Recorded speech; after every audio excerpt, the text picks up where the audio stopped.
C'est un cauchemar, les gars. Le pire match possible pour un supporter du Barça, les gars. Je vous le dis, sur ce match, je ne sais pas qui supporter. Je crois que je vais être avec l'arbitre, les gars, carrément. La seule chose que je vais espérer pour ce match, les frères, c'est qu'il y a un ouragan qui va arriver, qui va annuler ce match, qui va annuler cette compétition, qui va... Les gars, dans les deux cas, t'es perdant. Soit c'est le PSG qui gagne, et ça fait gagner des points à Dembélé pour le Ballon d'Or, et on perdra Yamal. Soit c'est le Real Madrid qui gagne. Et là, le Real Madrid arrive à s'en sortir de cette saison blanche. Ça peut donner un titre au Real Madrid et ça peut même faire gagner des points à Mbappé pour le Ballon d'Or, on sait jamais, les gars. Non, les gars, comme d'habitude, on peut compter sur personne pour éliminer le Real Madrid dans une compétition. À chaque fois, une équipe, elle tombe en face du Real Madrid, elle n'arrive pas à jouer, les gars. Regardez Dortmund, ils ont commencé à jouer pendant le temps additionnel. C'est du jamais vu, les frères. Pendant le temps additionnel, les gars, à partir de la 90e minute, ils ont eu plus d'occasions que sur tout le match, les frères. Ils ont marqué 2 buts dans le temps additionnel. Bref, dites-moi, vous les supporters du Barça, vous allez pour qui dans ce match? Parce que moi, personnellement, j'arrive pas à me décider, vraiment.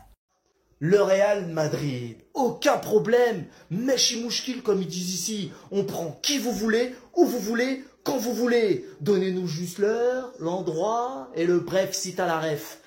Tous ceux qui pensent que ça va être le match de l'année, que nenni, le match de l'année a déjà eu lieu, c'était contre Liverpool. Nous, en attendant, on a déjà eu notre revanche contre l'Atlético, on a eu notre revanche contre le Bayern, on a eu notre revanche contre Arsenal aussi. Et là, cette fois, on va pouvoir avoir notre revanche contre le petit Kiki de Bondy. Et oui, Kiki, toi-même, tu sais, ici, c'est pas la Juve, c'est pas Dortmund non plus. Ici, c'est Paris. Et Paris, ils vont te mettre un pressing tellement violent, tu vas avoir mal aux cheveux. Faudra pas porter plainte, Kiki. Faudra pas porter plainte. Par contre, moi, j'ai peur parce que sans Pacho, j'ai peur de pas reconnaître notre défense. Mais c'est pas grave. J'ai confiance en Beraldo, il va nous sortir une masterclass et j'ai confiance en toute l'équipe de manière générale. Maintenant, eux aussi, ils sont diminués si je me trompe pas. Ils auront que Rudiger et je sais pas qui. Mais bref, ils vont faire le taf comme à chaque fois, je vous l'ai dit. Cette année, on est là pour tout prendre, poteau. T'as capté ou t'as capté? Encore ce matin, je me pose la question, mais qui va arrêter le PSG? Ils ont gagné le match à 9 contre 11. D'habitude, quand tu es à 10 contre 11, tu galères. Eux, à 9, ils te mettent un but, ils gagnent 2-0 contre le Bayern. Ils viennent de se venger sur tous les matchs de poule de LDC qu'ils avaient perdus. Ils avaient perdu contre l'Atlético de Madrid, ils ont gagné 4-0 en CDM. Ils avaient perdu contre le Bayern, ils viennent de les gagner hier soir. Dembélé, il faut plus douter de lui pour le Ballon d'Or. Ça, c'est ses stats sur les plus gros matchs de la saison. Atlético de Madrid, assist. Contre City, des buts. Contre Stuttgart, Brest, des buts. Aston Villa, 2 assists. Arsenal, assist, but. Inter, en finale, il fait encore une assist. Bayern, hier, il marque. Oui, c'est la même chose. Il marque encore hier soir. Lui, c'est bon, il va avoir le Golden Boy, c'est sûr et certain. Dembélé, il va prendre son Ballon d'Or. Et le PSG, ils vont tout rafler cette saison, c'est abusé. Et là, en demi-finale, ils vont jouer contre le Real Madrid, mais je suis désolé, mais moi, j'y crois pas du tout pour le Real. Alors oui, avec Xavi, ça joue un peu mieux, ça parle de Xavi Ball, mais on se calme, ça fait à peine un mois qu'ils sont sous Xavi, ça va pas changer du jour au lendemain. Le PSG, ils sont tellement rodés depuis des semaines, des mois, je vois vraiment pas le PSG perdre en demi-finale contre le Real Madrid. En fait, c'est tout simple, je vois pas le PSG perdre tout court. Luis Enrique, il l'a dit, ils vont tout gagner cette saison et il aura raison, ils vont tout prendre. Les retrouvailles vont enfin avoir lieu.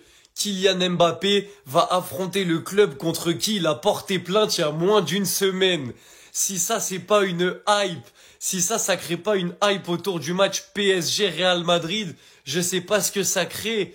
Mobutu, le dictateur, retrouve le PSG, les gars, ça va être incroyable.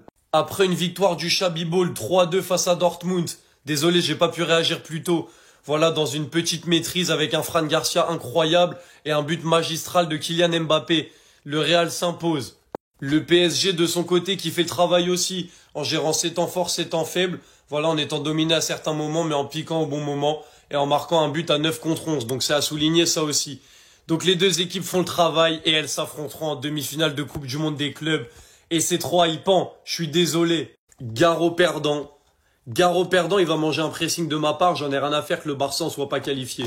Peu importe l'équipe qui perd, elle prendra un pressing de ma part.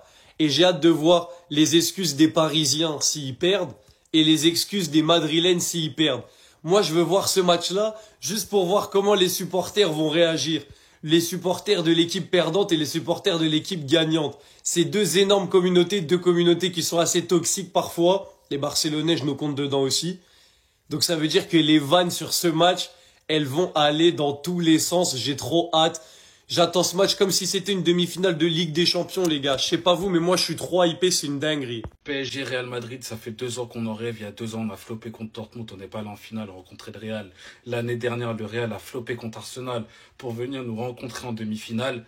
Mais cette fois-ci, on y est. Kylian va retrouver ses ex-coéquipiers, mais ses ex-coéquipiers, c'est plus les mêmes. Et là, Kylian va le voir. C'est plus les mêmes joueurs, c'est plus la même équipe, c'est plus la même mentalité. Et là, il va le voir de ses yeux. Parce que ses deux meilleurs potes qu'il a laissés au Paris Saint-Germain, les deux, ils sont à leur prime. Les deux, ils sont à leur prime. Il y a potentiellement le Ballon d'Or et le Ballon d'Or africain. Moi, personnellement, j'arrive pas à juger cette équipe parce que depuis le début de la compétition, ils ont affronté que des vieilles équipes. Je suis désolé. La Juve, Dortmund. Alors, les équipes en phase de poule, j'en parle même pas.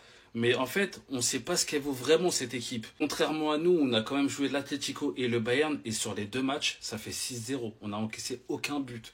Donc, on connaît l'état de cette équipe. On sait que la fatigue peut arriver à tout moment. Mais en ce moment, on est injouable. Après, bien sûr, tout le monde le sait, on est favori. Le Real, ça reste le Real. Ils peuvent gagner sur un match. Mais j'ai peur que notre équipe commence à avoir vraiment un coup de fatigue. On va apprendre le football à Kylian Mbappé et au Real Madrid. Le Real et lui ne seront plus jamais les mêmes après ce match. Luis Enrique qui parle de la demi-finale entre le Paris Saint-Germain et le Real Madrid. Les retrouvailles entre lui, le Paris Saint-Germain, le Real Madrid et surtout Mbappé. Les retrouvailles entre le PSG et Mbappé, ça risque d'être chaud. Et on voit très clairement depuis une semaine, voire 2 semaines, des propos assez incroyable de certains joueurs du Paris Saint-Germain qui ont une confiance incroyable. Tout le monde dit que ça va se retourner contre nous, mais à chaque fois, le Paris Saint-Germain assume sur le terrain en faisant des dingueries. Et là, très clairement, je pense que Luis Enrique et le Paris Saint-Germain attendent de pied ferme le Real Madrid de Kylian Mbappé, comme le PSG a attendu l'Inter Miami de Messi, le Bayern de Munich, etc., etc. Ça risque d'être très très chaud.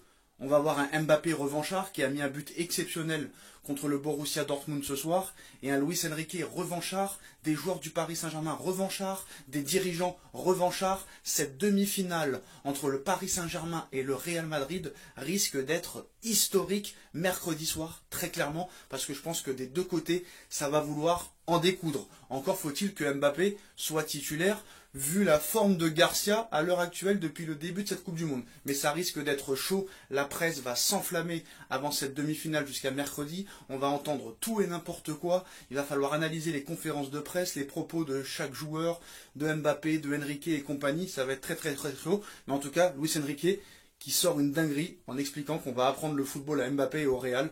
Le Real et lui ne seront plus jamais les mêmes après ce match. Est-ce une menace ou une réalité? Rendez-vous mercredi. Cette victoire, 3-2, les gars, ça y est. L'affiche que tout le monde attendait, elle est là. On l'attendait en Ligue des Champions, on a fait le taf, on a perdu face à Arsenal. Maintenant, on est en Coupe du Monde des clubs. On a perdu nos défenseurs centraux, chacun de notre côté. On est pareil, piédestal, ok. Qui va retrouver son ancien club. C'est là, c'est bientôt. Sortez les pop-corn. Et ceux qui pensent que le Paris Saint-Germain va tordre le Real Madrid, je vous demande un peu de respect, s'il vous plaît. S'il vous plaît, respectez vous-même. Ok, le Real Madrid a été dégueulasse l'année dernière sous Carlo Ancelotti, c'était la saison de trop. On leur remercie pour ce qu'il fallait, enfin bref, c'est pas le sujet. Maintenant, Xabi Alonso est venu avec un style de jeu, avec une composition d'équipe qui nous convient, qui convient aux joueurs. Arda Güler est en train de revivre. Gonzalo, franchement, il a fait cette compétition, sa compétition. Malheureusement, Hussein, il a pris son carton rouge, donc on le verra pas. Il est en train de faire une grande compétition également. Après, on le sait, du côté du Paris Saint-Germain, il y a très très bons joueurs. Et je sais, Désiré Doué, João Neves, Pacho, malheureusement, qui a pris aussi son carton rouge. On sait, ils n'ont pas gagné la Ligue des Champions par hasard et ils l'ont mérité, cette Ligue des Champions. Maintenant, dites-moi pour vous en commentaire qui est favori, qui va gagner, qui va aller en finale. Mais moi, je pense sincèrement qu'on a nos chances largement et j'espère en tout cas qu'on verra un beau match. Mais attention, ne nous sous-estimez pas. Moi, je respecte le Paris Saint-Germain, respectez le Real Madrid.